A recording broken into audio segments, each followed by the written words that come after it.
교독해서 읽겠습니다. 제가 읽겠습니다. 사도행전 2장 43절부터 47절입니다. 제가 읽겠습니다. 사람마다 두려워하는데 사도들로 말미암아 기사와 표적이 많이 나타나니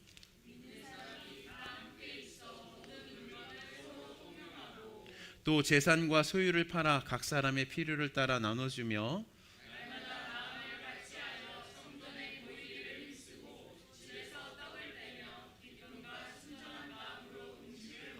다 함께 하나님을 찬미하며 또 온 백성에게 칭송을 받으니 주께서 구원받는 사람을 날마다 더하게 하시니라. 아멘. 앉아주시겠습니다. 하나님 아버지 감사합니다. 주님의 그 놀라운 영광, 권능, 하나님 의지하면서 여기까지 왔습니다. 하나님, 주님 말씀에 기름 부어 주시옵소서. 주님의 말씀만 전하게 하여 주시옵소서.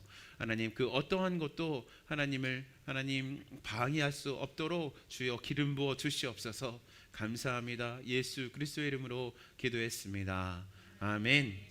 아멘. 옆에 사람에게 인사하겠습니다. 진짜 은혜 받읍시다. 진짜 은혜 받읍시다. 한 번 더 하겠습니다. 결단합시다 하겠습니다. 결단하겠습니다. 네, 결단합시다. 할렐루야. 아멘. 우리 제목을 함께 읽겠습니다. 시작. 종말의 종말을 살고 있는 우리 교회는. 네. 이 제목으로 우리 함께 은혜 나누도록 하겠습니다. 여러분, 계속해서 사도행전 2장 강의하고 있습니다. 사도행전 2장에서 베드로는 오순절 다락방의 성령의 충만함을 받고 거기에 있었던 수많은 사람들에게 예수님께서 뭐라고 하셨어요? 예수님께서 하나님과 그리스도가 되신다는 것을 선포했습니다. 그러자 어떤 일이 일어났어요? 그 중에 있었던 사람들 중에서 3,000명이 넘는 사람들이 회개하고 예수님을 믿는 놀라운 역사가 일어났습니다.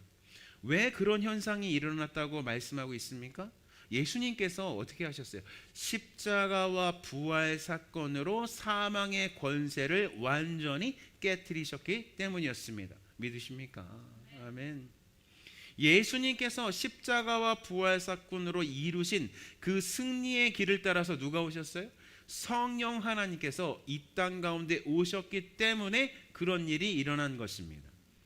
베드로가 이렇게 담대하게 예수님의 하나님 되심과 그리스도 되심을 선포했을 때 승리의 성령께서는, 능력의 성령께서는 사람들의 마음을 변화시키셔서 예수님을 거부한 죄를 회개하게 하셨습니다. 그리고 예수님을 믿게 하셨습니다. 그러니까 우리가 회개를 한다고 했을 때 우리가 첫 번째로 해야 되는 회개는 무엇이에요? 그 첫 번째로 회개하는 그 회개는요, 우리가 예수님을 믿지 않는 죄를 회개하는 것입니다. 하나님을 믿지 않는 그 죄를 회개하는 것입니다. 그러고 나서 예수님을요 믿고 예수님을요 우리의 하나님과 우리의 주인과 우리의 구주로 영접하는 것입니다. 그때 나타나는 회개의 열매가 뭐예요? 하나님의 뜻에 반대하면서 살았기 때문에 지은 죄에 대한 각각에 대한 죄를 회개하는 것입니다.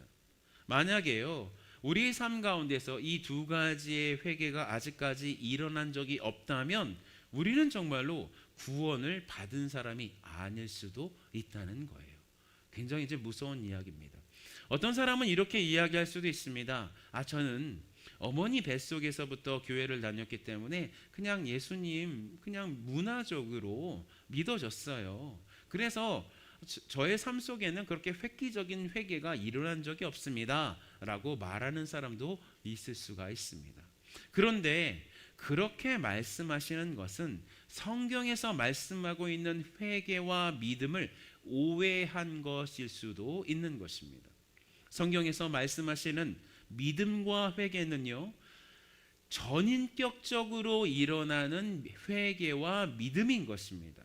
성경에서 말씀하시는 회개는요 우리의 영이 회개하는 것을 의미하는 것이고, 우리의 영이 회개했기 때문에 우리의 혼이, 우리의 지정의가 회개하는 것을 의미하는 것이고, 우리의 육신 자체가 회개하는 것을 의미하는 것입니다. 그러니까 우리의 영혼육, 즉 전 인격적으로 회개하는 것, 그게 진짜 회개라는 것입니다. 받아들이시면 좋겠습니다. 믿으십니까? 그렇다면 우리의 영혼육, 즉 전 인격적인 회개가 일어났을 때의 모습이 바로 우리가 함께 읽은 사도행전 2장 43절부터 47절까지의 말씀, 그 모습이라는 것이에요. 그러니까 정말로 우리가 성령의 충만함을 받고 회개하고 예수님을 믿어서 구원을 받았다면 당연하게 본문 속에서 보여지는 그런 현상이 일어나야 한다는 말씀이에요. 그러면 본문 속에서 그 회개하고 예수님을 믿은 사람들에게서 어떤 일이 일어났다고 말씀하고 있어요? 43절 한번 읽겠습니다. 함께 43절 읽겠습니다. 시작. 사람마다 두려워하는데 사도들로 말미암아 기사와 표적이 많이 나타나니. 예, 43절 이렇게 그냥 놔두시고요. 앞에 보니까 사람들이요, 사람마다 두려워하는데 뭘 두려워해요? 하나님을 두려워하는 마음이 생겼다는 것이에요. 하나님을 두려워하는 마음이 생기는 것은 어떨 때 하나님을 두려워하는 마음이 생겨요? 하나님께서요, 정말로 살아 역사하시는 하나님이심을 체험할 때, 그렇게 체험해서 믿을 때 하나님을 두려워하는 마음이 생기는 거예요. 와, 하나님 정말 살아계시는구나, 하나님 정말로 역사하시는구나. 그것을요 우리가 경험해야 하나님을 경외할 수 있어요. 하나님을 두려워할 수 있습니다. 제가 회심했을 때 어떤 현상이 일어났다고 말씀드린 적이 많이 있어요. 제가 제 얘기를 많이 할 수밖에 없죠.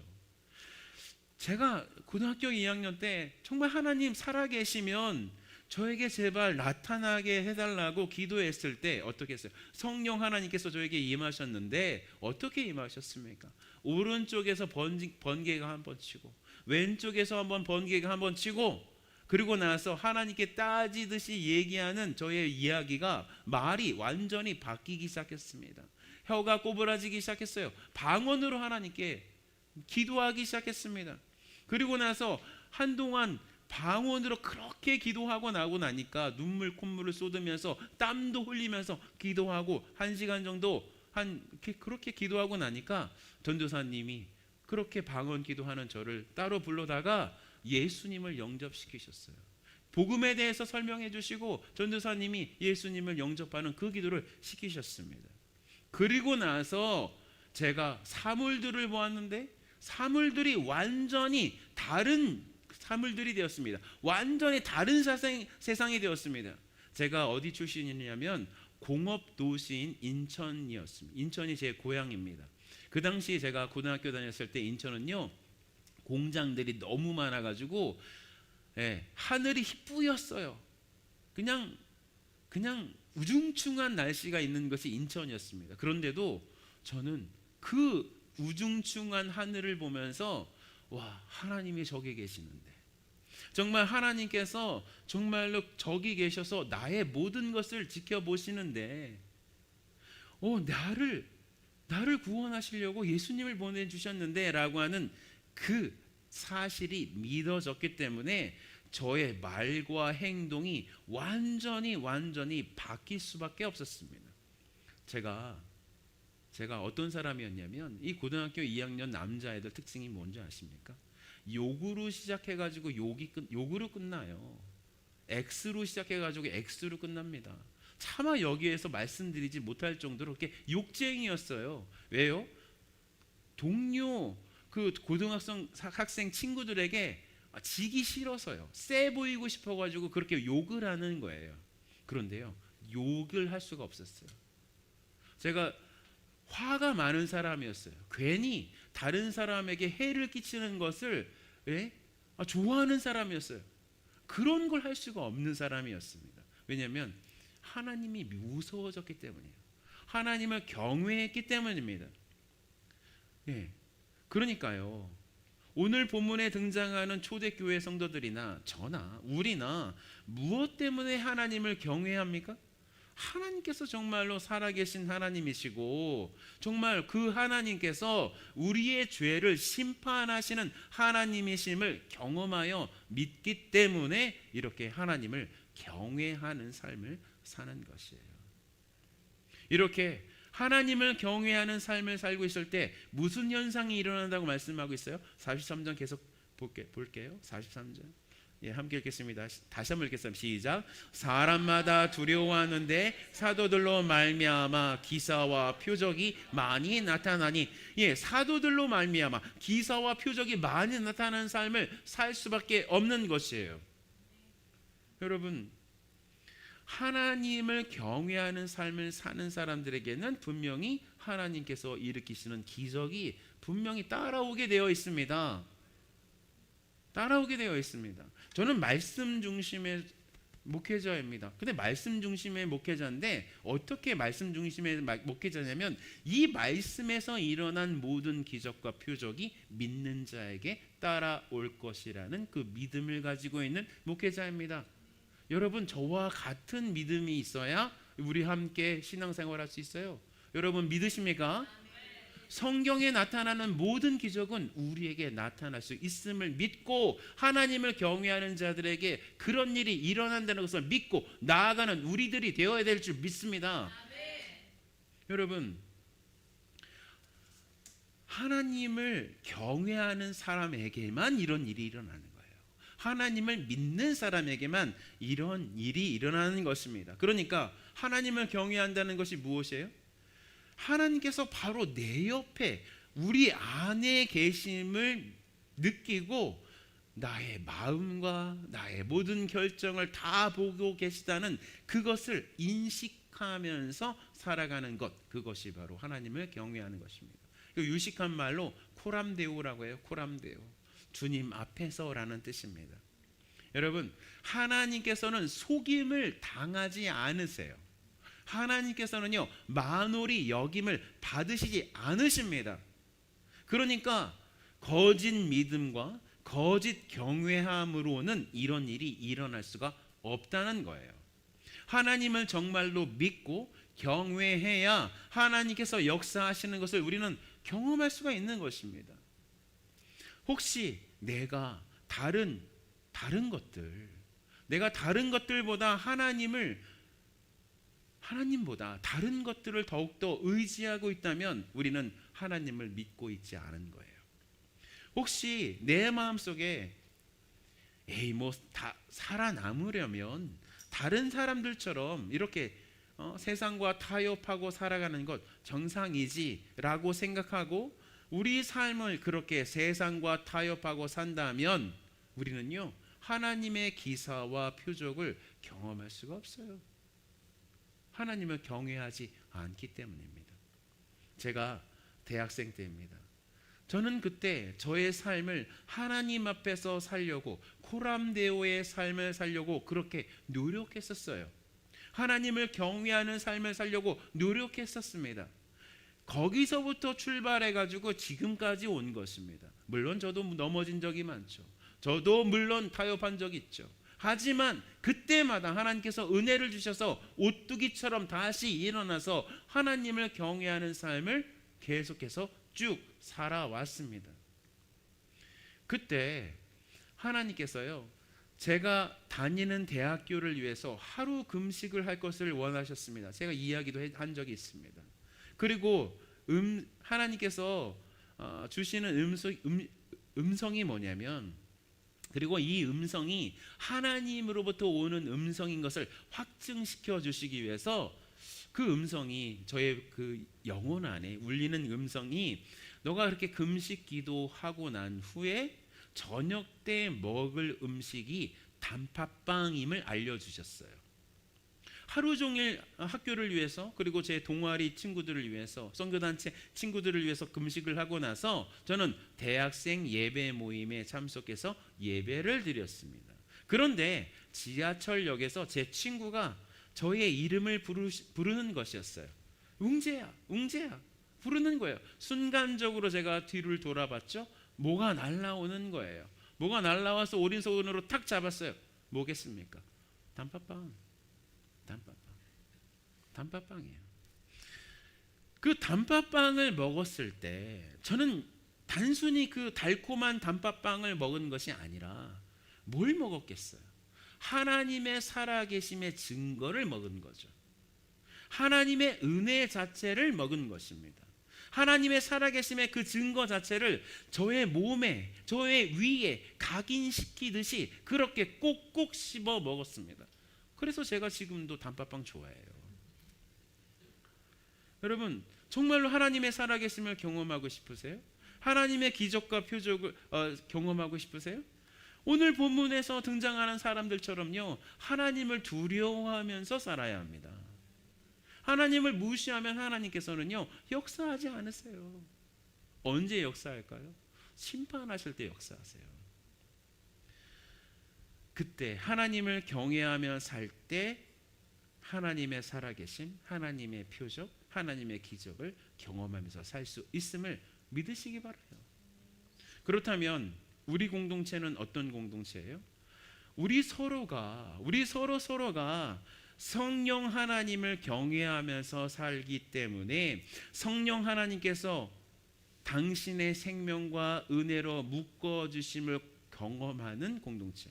그러니까 제가 하나님 앞에서 경험한 그 표적이 나의 표적으로 끝나는 것이 아니라 우리 모두의 표적과 우리의 모두의 기적으로 함께 묶임을 당하는 공동체.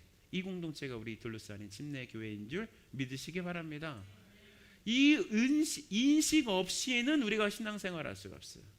이 놀라운 하나님께서 우리를 하나로 묶어주셨다. 어떻게 묶어주셨어요? 예수 그리스도의 보혈로 묶어주셨고 성령의 띠로 묶어주셨고 하나님의 강력한 의지로 묶어주셨다는 것을 인식하고 살아가는 공동체가 우리 공동체임을 믿으시기 바랍니다. 여러분, 오늘 본문에 하나님을 사랑하고 하나님을 두려워하는 사람들이 모인, 그래서 성령으로 묶임을 되어진 그 초대교회에, 예루살렘 초대교회에 무슨 일이 일어났다고 했습니까? 44절과 45절 말씀이에요. 우리 함께 읽겠습니다. 시작. 믿는 사람이 다 함께 있어 모든 물건을 서로 통용하고 또 재산과 소유를 팔아 각 사람의 필요를 따라 나눠주며. 요즘에 이 말씀처럼 부담되는 말씀이 어디 있어요? 내 건 내 거지, 너 건 내 거지. 이 말씀처럼 부담되는 말씀이 어디 있어요? 여러분, 이 우리 공동체에서, 우리 교회 공동체에서 이런 일이 일어나고 있는가요? 분명히 부분적으로는 일어날 수 있어요. 일어나고 있어요. 우리가 보니까 서로가 뭘 나눠요. 서로가 도와주려고 해요. 그런데 이 말씀 자체가 강력하게 일어나고 있지 않다는 것은 사실입니다. 우리는 되어지는 건 되어진다고 이야기하고 안 되는 건 안 된다고 얘기해야 우리가 똑바로 하나님의 인도하심을 받을 수 있지 않겠습니까? 우리 교회 이 수준은 아니에요. 그런데요, 우리 교회의 방향성은 이와 같아야 돼요. 우리가 걸어가는 방향성 자체는 이 말씀과 같아야 합니다. 믿으십니까? 우리는 우리 공동체 안에서, 우리 교회 공동체 안에서 서로가 사랑하기 때문에 돈을 나눠 쓰고, 정말로 어려운 사람에게는 돈을 나눠주고 서로의 필요를 채워주는 그런 일이 많이 계속해서 일어나야 하고 강해져야 합니다. 왜 그런지 아십니까? 왜 그럴까요? 여러분, 이때는요, 우리는요, 말세 중에 말세를 살고 있기 때문이에요. 이 시대가 말세 중에 말세이기 때문입니다. 지금 우리가 살고 있는 시대가 말세의 말세, 그러니까 말세 중에 끝인 이유가 무엇입니까? 예수님께서 말씀하신 말세 때에요, 이런 일이 일어날 것이라고 하는 그런 모든 일들이요, 너무나도 잘 들어맞는 때가 바로 우리가 살고 있는 이 시기입니다. 여러분, 예수님께서요, 말세 때에 무슨 일이 일어날 것이라고 하셨어요? 사랑이 식어진다고 말씀하셨어요. 마태복음 24장 12절과 13절입니다. 우리 함께 읽겠습니다. 시작. 불법이 성함으로 많은 사람의 사랑이 식어지니라. 그러나 끝까지 견디는 자는 구원을 얻으리라. 그러니까 말세에 가까워질수록, 그러니까 예수님께서 오신 것 자체가 말세의 시작인데, 예수님께서 다시 오시는 재림이 종말이 가까워질수록 어떻게 해요? 사랑이 식어진다고 말씀해 주셨습니다. 여러분, 요즘 새로운 세대들의 부부들을요, 어떻게 부르는 줄 아세요? 어떻게 한국 사람들이요, 말 지어내기 너무나도 좋아해요. 근데 말 지어낸 그 말 중에서요, 한번 그림을 한번 보여주세요. 엑셀 부부라고 요즘 시대의 가족들을 이렇게 부르고 있습니다. 이 엑셀 부부가 뭐냐면 결혼 생활의 재정, 가사 노동, 육아, 지출, 그걸요 엑셀표로 상세히 정리를 해서, 엑셀표 보이죠? 누가 이것을 하고 누가 부담하는 것을 철저하게 아주 꼼꼼하게 정리해서 그대로 살아가는 부부를요 엑셀 부부라고 하는 거예요. 여러분, 요즘 다 이렇게 살아요. 서로가 은행 계좌를 따로 가지고 있고, 서로의 생활비를 완전히 반반 지출하고, 그리고 서로에게 쓴 시간이나 선물 비용까지 엑셀 시트에 완벽하게 기록하고 정산한다고 합니다. 그러니까 내가 밥을 차리면 너는 설거지를 하고, 내가 청소를 하면 너는 빨래를 하고 등등으로 완벽하게 가사 분담과 재정 사용을 이 엑셀표로 나누는데, 이런 부부, 이런 라이프 스타일을 가지고 있는 사람들을 뭐라고 부르냐면 엑셀 부부라고 하는 거예요. 이거 우리는 처음이죠. 처음 들어보셨죠? 한국에서는 그냥 이게 보통이라고 하는 거예요. 신세대. 그런데 이렇게 하는 이유가 있다는 거예요. 이렇게 철저하게 정리하는 이유가 있느냐면, 왜 있느냐면 한국에 너무나도 이혼이 너무나도 쉬우니까 나중에 이혼 소송이나 부부 갈등 시 내가 얼마를 더 썼다, 내가 더 집안일을 더 많이 했다라는 것을 미리 증명하기 위해서, 입증하기 위해서 이런 식의 부부 생활을 한다는 것입니다. 이렇게 하는 이유가 뭐예요? 서로가 서로를 사랑하지 않기 때문이에요. 사랑이 식어진 세대를 그냥 우리 후배들이 살고 있기 때문입니다. 여러분, 사랑은 뭐예요? 서로를 위해서 희생하는 것이 사랑입니다.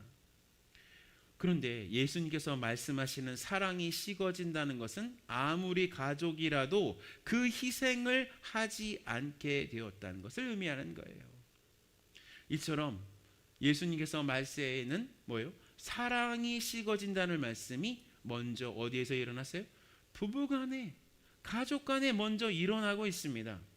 가정 안에서도 이런 식으로 사랑이 식어지는데, 교회 안에서 사랑을 기대하는 것 얼마나 힘든 일이에요?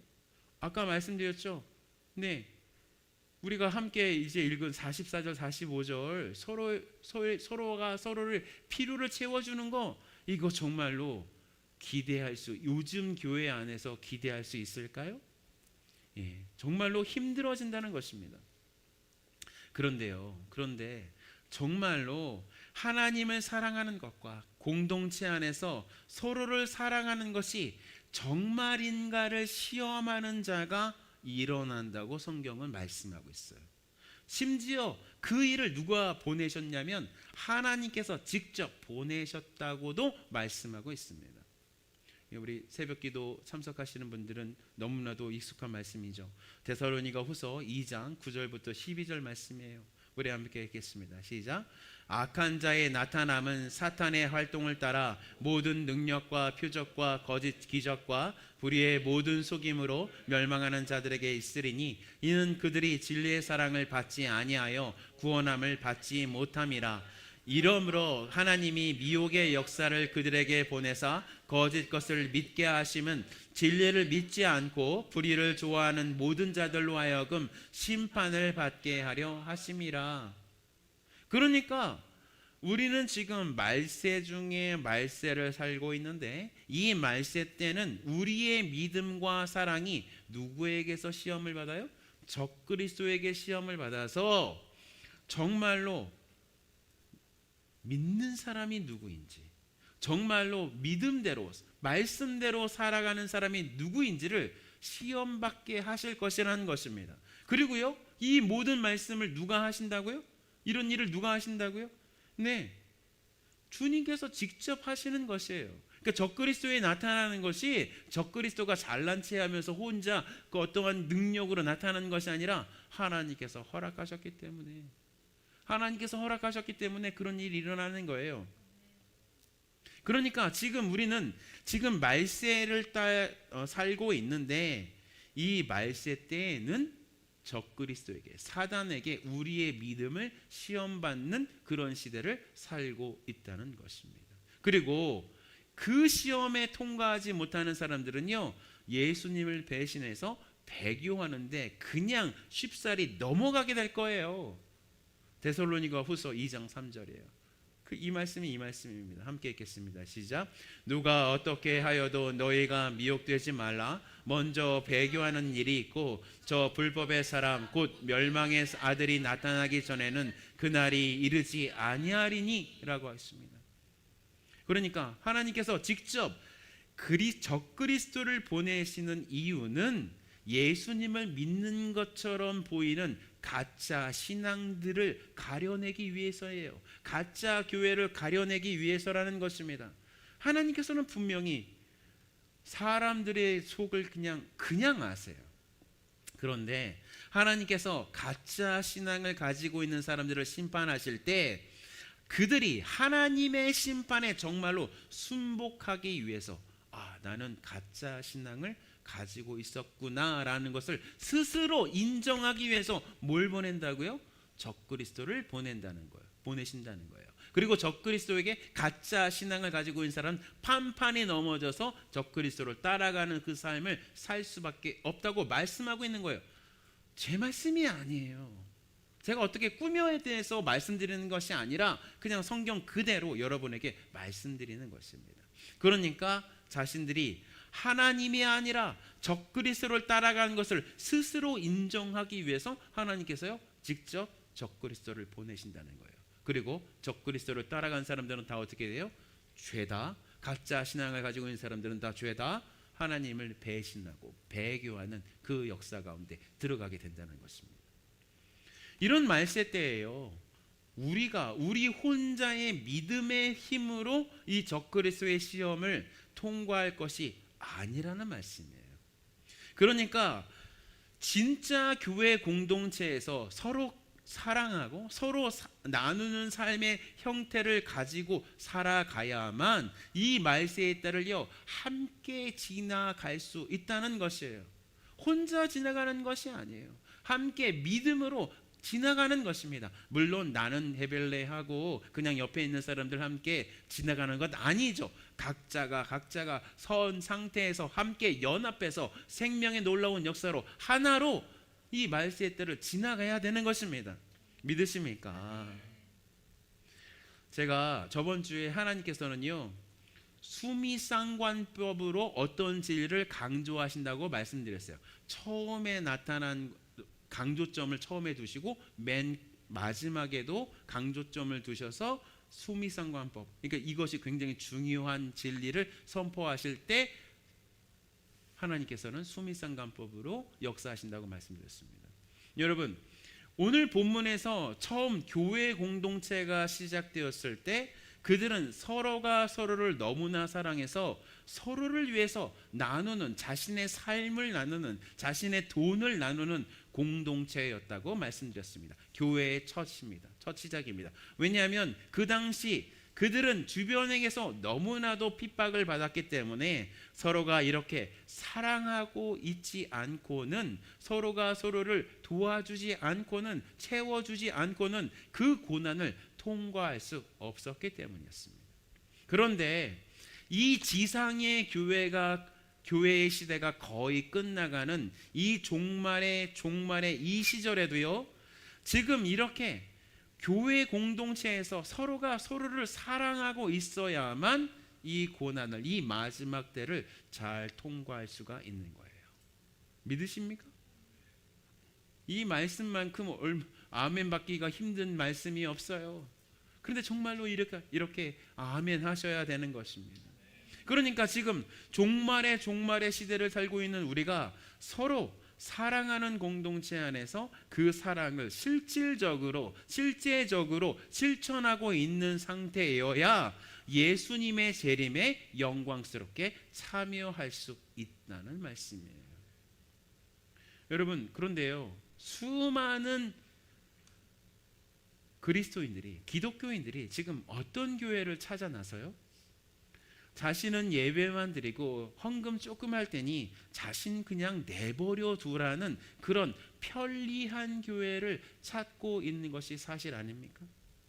자식들의 신앙은 그냥 교회에 맡길 테니 자신의 신앙 그냥 내버려 달라는, 주일 예배 드렸으면 됐지 라고 하는 그런 편리한 교회를 찾고 있지 않습니까?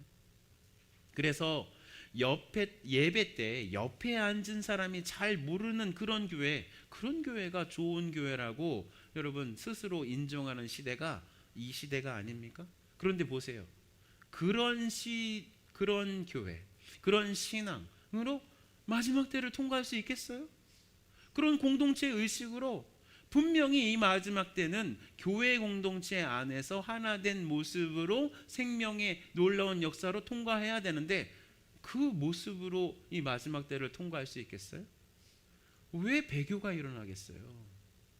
그런 가짜 신앙의 흐름 가운데 자신을요 두기 때문입니다. 그런 신앙을 가진 자신과 그런 신앙의 사람들이 모인 그 공동체가 종말의 시대를 통과할 수 있다. 너무나도 두려운 거죠. 절대로 그럴 수가 없습니다.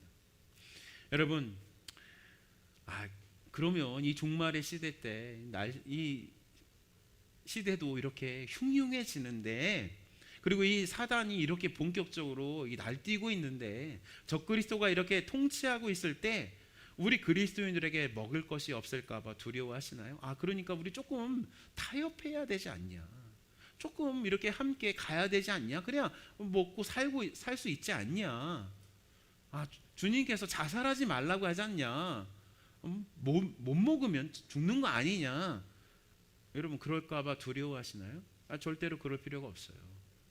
하나님께서는요 자신의 모든 것을 하나님께 맡긴 사람을요 절대로 굶기시지 않으세요. 오히려요 하나님께서 그 고난을 통과하겠다고 결정한 사람, 그리고 그렇게 결정한 교회 공동체에 이렇게 하시겠다고 약속하셨어요. 이사야서 60장 5절과 11절 말씀입니다. 이사야서 60장 함께 읽겠습니다. 시작. 그때 내가 보고 깊은 빛을 내며 내 마음이 놀라고 또 화창하리니 이는 바다의 부가 내게로 돌아오며 이방 나라들의 재물이 내게로 옴이라. 내 성문이 항상 열려 주야로 닫히지 아니하리니 이는 사람들이 내게로 이방 나라 사람들의 재물을 가져오며 그들의 왕들을 포로로 이끌어 옴이라. 네. 아멘. 교회 공동체에 하나님께서 뭘 부으시겠다고요? 재물이 내게로 옴이라고 말씀하고 있는 것입니다. 분명히 이 말씀은요 이스라엘에게 하신 말씀일 뿐만 아니라 우리 교회 공동체에게, 언제요? 어둠이 캄캄해질 때. 이사야서 60장을 보면요 어둠이 캄캄해질 때라고 말씀하고 있습니다. 언제요? 지금 이때예요. 종말의 시기입니다. 그러니까 이런 약속을 믿고 살아가는 우리가 그래서 할 일이 뭐예요? 서로가 서로를 사랑해야 돼요. 실질적으로 사랑해야 됩니다. 그리고 다 함께 모여서 이런 일을 매일같이 해야 됩니다. 46절 47절입니다. 함께 읽겠습니다. 시작. 날마다 마음을 같이하여 성전에 모이기를 힘쓰고 집에서 떡을 떼며 기쁨과 순전한 마음으로 음식을 먹고 하나님을 찬미하며 또 온 백성에게 칭송을 받으니 주께서 구원받는 사람을 날마다 더하게 하시니라. 근데 이런 일이 일어나야 되는 거예요. 이런 일을 여러분 꿈꾸세요? 우리 둘러싸인 침례교회를 통해서 이런 일이 일어날 것에 대해서 꿈꾸세요? 여러분 이런 일을 꿈꾸는 사람에게는 여러분 정말 당연하게 자신의 삶을 서로에게 나누고 서로에게 정직함을 나누고 정직하게 나누고 그런 상태에서 하나님을 예배하고 찬양하는 일 가운데 우리의 마음을 드리는 그런 일이 일어나야 한다는 것입니다. 믿으십니까? 아니 무슨 뭐 작은 공동체에서 뭐 이렇게 거창하게 얘기하나 말씀 전하냐? 아니에요. 하나님께서는 우리 공동체를 반드시 사용하실 거예요. 우리 공동체 한 사람 한 사람이 하나님 앞에 이렇게 자신의 삶을 드리기로 결정했고 그렇게 결단하면서 실천하는 사람들, 사랑을 실천하는 사람들, 하나님을 경외하는 사람들에게 분명히 하나님께서 기름 부어주시고 은혜 내려주시고 권능을 내려주시고 권위를 주실 것입니다. 부도 주실 것입니다. 믿으시기 바랍니다. 그러니까 우리는 하나님의 이 놀라운 권능 때문에요, 하나님을 더욱더 사랑할 수밖에 없는 거예요. 서로를 사랑할 수밖에 없는 것입니다. 여러분, 이런 놀라운 하나님께서 주시는 방향성이 있는 우리 공동체에 여러분 어떻게 사랑하시겠어요? 어떻게 이바지하시겠어요? 어떻게 사랑을 표현하시겠어요? 여러분이 결정하시면 좋겠어요. 하나님께서 어떠한 방법으로 각자에게 말씀하실 줄 저는 믿습니다. 다시 한번 말씀드려요. 이것이 우리 공동체가 나가는 길입니다. 이 공동체 그렇게 해서 하나님께서 부어주시는 놀라운 영광으로 어디를 가야 돼요? 사마리아와 땅끝까지 가야 되지 않겠습니까? 사마리아와 땅끝까지 가지 않겠습니까? 네, 남미와 아르헨티나와 템포리 윈도에 있는 모로코와 여러 가지 나라, 제가 입 밖으로 내놓을 수 없는 그 험악한 그 나라에 우리 팀들이 가야 되지 않겠습니까? 영적인 게릴라가 되어서, 권능이 있는 군사 게릴라가 되어서, 척후병이 되어서, 갈렙과 여호수아가 되어서 그 땅을 돌아보고 하나님께 전략을 하나님 앞에 내세우며 기도하는 그런 공동체 되어야 되지 않겠습니까? 그랬을 때 이것을 위해서 여러분들이 무엇을 하시겠습니까? 우리가 무엇을 하시겠습니까? 하나님 앞에 각자가 듣는 우리가 되었으면 좋겠습니다. 제가 우리 어린 유스들도 이 나무라는 이유가 있습니다. 이거 봐, 우리 교회의 공동체의 비전이 바로 이 말씀이기 때문이에요. 이 말씀이기 때문입니다. 여러분, 이 놀라운 하나님께서 주시는 이 청사진, 이 비전, 그리고 이 우리 둘러싸인 침례교회는 공동체, 이 공동체에서 정말 사도행전 2장처럼 신앙생활을 해서 말세 중에 말세를 잘 지나가는 우리 각자가 되었으면 좋겠어요. 그래서 예수님께서 다시 오시는 그날에 예수님의 그 놀라운 영광의 재림에 영광의 부활로 참여하는 사람들이 다 되었으면 좋겠습니다. 여러분, 그런 은혜가 우리 모두에게 있기를 예수님의 이름으로 축원합니다. 아멘. 우리 모두 다 제가 기도하고 주께 가까이 우리 함께 찬양할 때 하나님 앞에 더욱 하나님 제가 가까이 가고 싶습니다라고 고백하며 나갔으면 좋겠어요. 하나님 아버지 감사합니다. 하나님을 찬양합니다. 하나님, 이 둘러싸인 침례교회가 사도행전적 교회가 되게 하시옵소서. 하나님, 서로 사랑하고 서로 정말로 적극적으로 나누고 서로의 필요를 채우는 것을 통해서 하나님, 정말 주님이 정말 살아계시는 하나님이신 것을 경험하는 공동체